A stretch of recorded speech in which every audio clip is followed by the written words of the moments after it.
जब बिल खुद मंजूर किया है तो हमसे क्या लेने आए हो। JUI ने ट्रांसजेंडर बिल मंजूर कराने में हुकूमत का साथ दिया। इमरान खान के दौर में महंगाई पे तबीयत ख़राब हो रही थी और आप धरने ले लेके आ रहे थे, किसी ने इस्तीफ़े की धमकी भी नहीं दी।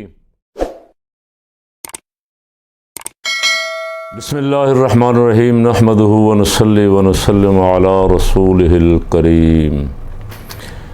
आज एक इस्लामाबाद हाई कोर्ट ने इमरान खान साहब का तौहीन अदालत वाला केस ख़त्म कर दिया, चूँकि वो लिख के तहरीरी तौर पे माजरत दे चुके थे। उन्होंने IG इस्लामाबाद, कुछ ज़िम्मेदारान और एक डिस्ट्रिक्ट एंड सेशन जज ज़ेबा चौधरी शायद, उनको धमकी दी थी शहबाज गिल पे तशद्दुद और उसकी ज़मानत ना होने पे, तो उनके ख़िलाफ़ तौहीन अदालत का केस बना हुआ था। अदालत ने कहा कि आपने हाज़िर सर्विस जज के ख़िलाफ़ ये गुफ्तगू की है जिससे उनके मामलात में फ़र्क आ सकता है या उनको खौफज़दा करने की कोशिश की गई। वैसे इससे पहले धमकियां तो जजों को बहुत सारे लोगों ने दी हुई थी। कुछ ने तो नाम ले के बाकायदा 5 जज बोगस से भरे बैठे हैं, फ़ैसले के दौरान भी और फ़ैसले के बाद भी। और बहुत सारों ने तो अरशद मलिक की बेचारे की हाज़िर सर्विस की कोई वीडियो लीक करके उसकी नौकरी और फिर उसकी ज़िंदगी के साथ भी खेला था। और फिर राना शमीम को इस्लामाबाद हाई कोर्ट के ख़िलाफ़ बयान हल्फी और क्या क्या कुछ नहीं किया था, लेकिन उनके ख़िलाफ़ तौहीन अदालत नहीं लगी। चलें, मालिक हैं जज साहबान, मर्ज़ी के मालिक हैं, जिनको चाहें छोड़ दें, जिस पे चाहें लगा दें। लेकिन इमरान खान पे जो लगी थी वो भी आज माफ़ कर दी गई है, जिससे जाती उमरा में चीखें सुनाई दे रही। जाती उमरा वाले बड़ी देर से आस लगा के बैठे हुए हैं कि इमरान खान पे तौहीन अदालत लग जाए ताकि ये नाअहल हो जाए। इमरान खान पे दहशत गर्दी का केस बनाया, किसी न किसी तरह ये मुजरिम साबित हो जाए, इस पर नाअहली का केस लग जाए। इलेक्शन कमीशन को तोशा खाना और पता नहीं क्या क्या खाने बना के भेजे हुए हैं। इलेक्शन कमीशन ने उनको यकीन दहानी भी करवाई कि मैं इमरान खान को नाअहल करार दे दूँगा। उसकी ऑडियो वीडियो भी सुनाई दे रही हैं आजकल। वो फ़ैसला आने वाला है, देखें। जो कुछ जज ने वादा किया हुआ लंदन में वही कुछ इलेक्शन कमीशन ने, सॉरी जज ने, चीफ इलेक्शन कमीशन ने जो मरियम बीबी से और उनके पापा से जो वादा किया वो पूरा करते हैं कि नहीं करते। अल्लाह हमारी अदालतों पर रहम फरमाए। गरीब यहाँ इंसाफ को तरसता है और तरसता ही रहेगा। जेल में मैंने बहुत सारे मज़लूम देखे जो नाहक केसों में पकड़े गए और फिर उनको सज़ाएँ हुई और कई कई साल से भुगत रहे हैं। उनको कोई ख़बर नहीं कि उनके बच्चे, बीवी बच्चे पीछे मर गए हैं, ज़िंदा हैं, उनका पीछे आने वाला भी कोई नहीं है।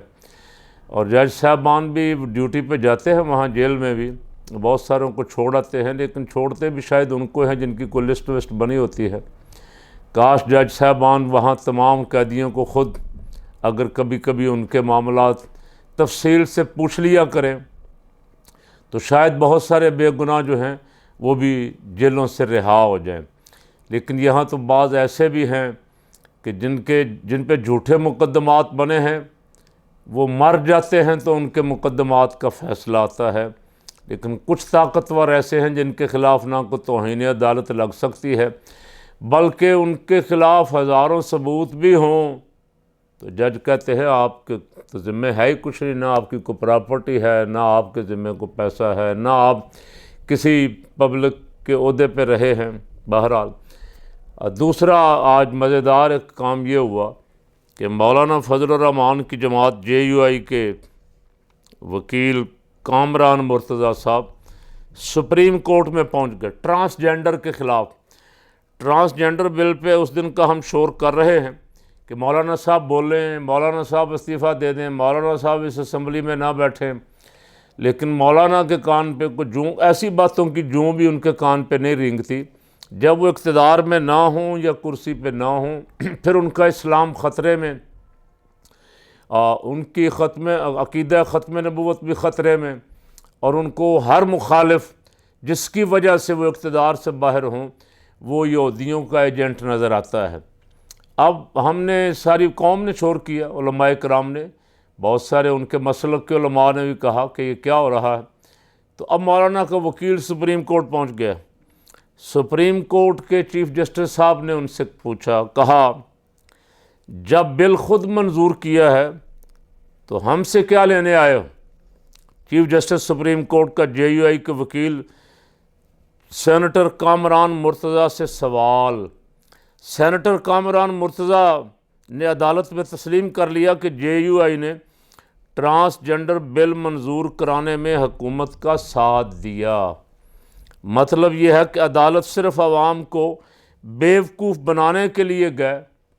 इसे कहते हैं डबल स्टैंडर्ड, और दूसरे लफ्ज़ों में जो ज़रा सख्त है मुनाफ़िकत भी कहते हैं मौलाना।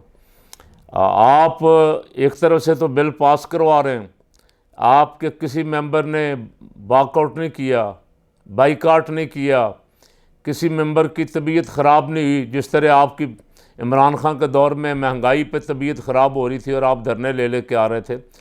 किसी ने इस्तीफ़े की धमकी भी नहीं दी, किसी ने इस ट्रांसजेंडर बिल पे असम्बली को नाजायज़ भी नहीं कहा, और बिल पास करने वालों को खुदा रसूल का दुश्मन भी नहीं कहा, इससे अल्लाह और उसके रसूल से लड़ाई भी नहीं कहा, कुछ नहीं। लेकिन अब सुप्रीम कोर्ट में क्या लेने गए। चीफ जस्टिस साहब ने बिल्कुल सच कहा और सही फरमाया कि बिल पास खुद करके आए हो, हमारे पास क्या लेने आए हो। वहाँ खड़े होकर सब मुखालफत करो ना सेनेट में और असम्बली में। आपके 12-14 मेंबरान जो हैं उनमें से कोई तो एक बोलता यार, हम उसके पीछे खड़े होते नारा लगाते जिंदाबाद का।